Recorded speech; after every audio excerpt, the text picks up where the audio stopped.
Hi friends, welcome to my channel info from Bharat. Bigg Boss Kannada season 13 ಇನ್ನೇನು ಕೆಲವೇ ದಿನಗಳಲ್ಲಿ ಶುರುವಾಗಲಿದೆ. ನೀವೇನಾದರೂ ಈ ಬಾರಿಯ ಸೀಸನ್ಗೆ ವೇಟ್ ಮಾಡ್ತಾ ಇದ್ದರೆ ಈ ಕೂಡಲೇ ಈ ಚಾನಲ್ನ ಸಬ್ಸ್ಕ್ರೈಬ್ ಮಾಡಿ. ಹಾಗೆ ವಿಡಿಯೋ ಇಷ್ಟ ಆದರೆ ಒಂದು ಲೈಕ್ ಮಾಡಿ. ಬಿಗ್ ಬಾಸ್ ಕನ್ನಡ ಸೀಸನ್ 13ರ ಅಗ್ನಿ ಪರೀಕ್ಷೆ ಈಗಾಗಲೇ ಪ್ರಸಾರವಾಗುತ್ತಿದೆ.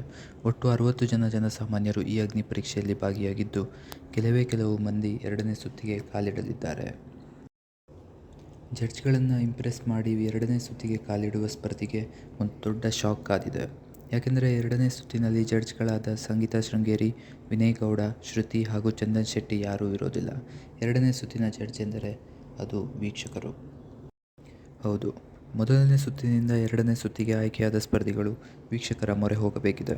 ಅತಿ ಹೆಚ್ಚು ವೋಟ್ಸ್ ಬರೋ ಸ್ಪರ್ಧಿ ಈ ಬಾರಿಯ ಬಿಗ್ ಬಾಸ್ ಮನೆಗೆ ಎಂಟ್ರಿ ಕೊಡಲಿದ್ದಾರೆ. ಇದಾಗಿತ್ತು ಫ್ರೆಂಡ್ಸ್ ಇವತ್ತಿನ ವಿಡಿಯೋ. ನಿಮ್ಮ ಪ್ರಕಾರ ಯಾರು ಈ ಬಾರಿಯ ಬಿಗ್ ಬಾಸ್ಗೆ ಎಂಟ್ರಿ ಕೊಡಬೇಕು ಅನ್ನೋದನ್ನು ಕಾಮೆಂಟಲ್ಲಿ ತಿಳಿಸಿ. ಇದೇ ರೀತಿ ಇನ್ನೂ ಹೆಚ್ಚಿನ ವಿಡಿಯೋಗಳಿಗೆ ತಪ್ಪದೇ ಈ ಚಾನಲ್ನ ಸಬ್ಸ್ಕ್ರೈಬ್ ಮಾಡಿ. ಮುಂದಿನ ವಿಡಿಯೋದೊಂದಿಗೆ ಮತ್ತೆ ಸಿಗೋಣ. Thank you.